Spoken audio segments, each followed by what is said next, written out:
برطانیہ یعنی کہ یوکے میں رہنے والے ہندوستانیوں کو خطرہ ہے۔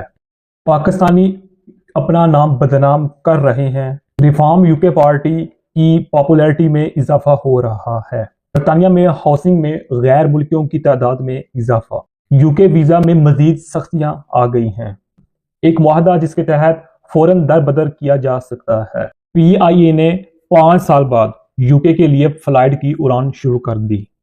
یوکے سے انڈین اوریجن اسکالرز کو انڈیا کی ایئرپورٹ سے ڈیپورٹ کر دیا گیا۔ لندن ہاسپٹل میں ایک انڈین نے نرس کا روپ ڈھانپ کر کام کرنا سٹارٹ کر دیا۔ پاکستانیز اور انڈینز کو واپس اپنے گھروں کو جانا چاہیے۔ یوکے میں گجراتی لوگ شاپس میں زیادہ کام کرتے ہیں۔ انگلینڈ میں 4 اوورسیز انڈین کو گرفتار کر لیا گیا۔ یوکے ایم پی نے کہا کہ اوورسیز پاکستانیوں نے سفید فام لڑکیوں کو ٹارگٹ کیا۔ کزن میرجز کی وجہ سے پاکستانی مزید بدنام ہو رہے ہیں۔ یوکے میں اوورسیز انڈینز کی تعداد میں حیرت انگیز اضافہ ہو رہا ہے۔ امیگریشن کی آواز۔ لندن میں پاکستانی اور فلسطینی جھنڈے اٹھائے گئے۔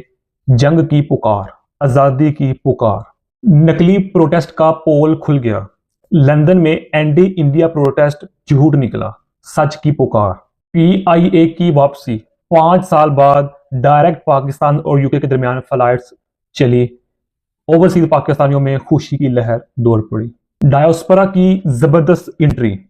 ایک میپ نے پاکستانی اور انڈین کی بڑھتی ہوئی تعداد کا پول کھول دیا۔ ایسٹ لندن میں اوورسیز پاکستانیز اور انڈینز نے وہاں کے مقامی لوگوں کے ساتھ ٹکراؤ کیا۔ جنگ کا